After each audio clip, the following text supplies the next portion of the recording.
Now, we have a few matters to discuss. Unang-una, may nakita akong feedback sa social media na may umangal taga Barangay Addition Hills na naghahadulan ng semento at siya'y inaresto. Ako ba'y humihingi ng paumanhin at pupuntahan ko po siya sa mga susunod na araw at sabihin ko na at ako na po ang hingi ng paumanhin. It was my fault that I did not give clearer instructions on how to do the Safer Cities Initiative. Nagkulang po ako ron. Ang gusto ko lang po, ang tanging hangarin ko ay patahimikin yung mga kalye. Ngunit, dahil sa kakulangan ng aking paliwanag, ay kahit sino na lang basta walang t-shirt ay siyang dinampot. Mali po yun. Nagkamali po kami ron. And I take full responsibility. I will make amends and I will make sure na mag-usap po kami para maklaro ko po ito. Nevertheless, the Safe Cities Initiative has begun and it will progress. It will progress to other forms of making the city safer, which I will announce in the next few weeks as we perfect this. Mind you, we will make a study pagdating po ng katapusan ng Abril. Titignan po namin ang focus crimes of April 2025, 2024, kumpara sa 2026.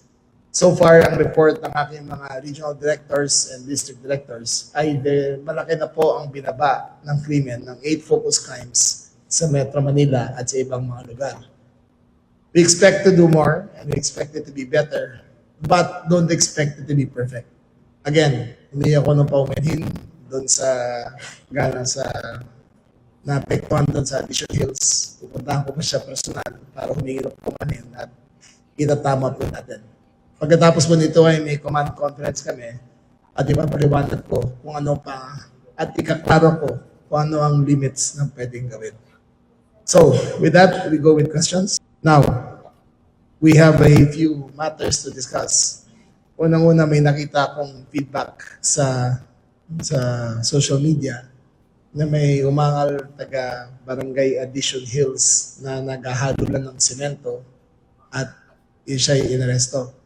Ako ba'y humihingi ng paumanhin at pupuntahan ko po siya sa mga susunod na araw at sabihin ko na at ako na po ang hingi ng paumanhin. It was my fault that I did not give clearer instructions on how to do the Safer Cities Initiative. Nagkulang po ako ron. Ang gusto ko lang po, ang tanging hangarin ko ay patahimikin yung mga kalye. Ngunit, dahil sa kakulangan ng aking paliwanag, ay kahit sino na lang basta walang t-shirt ay siyang dinampot.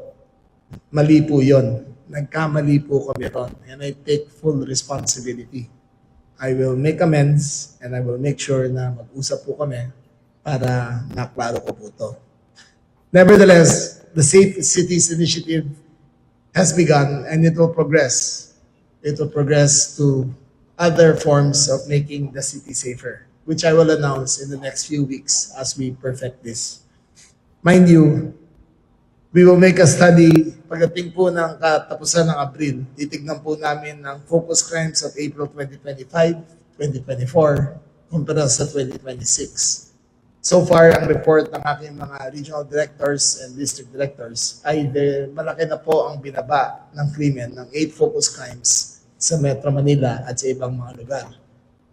We expect to do more and we expect it to be better, but don't expect it to be perfect. Again, hindi ako nang paumanhin doon sa naapektuhan doon sa Addition Hills. Pupuntahan ko pa siya personal para humingi ng paumanhin at itatama po natin. Pagkatapos po nito ay may command conference kami at ipapaliwanag ko kung ano pa at ikaklaro ko kung ano ang limits ng pwedeng gawin. So, with that, we go with questions.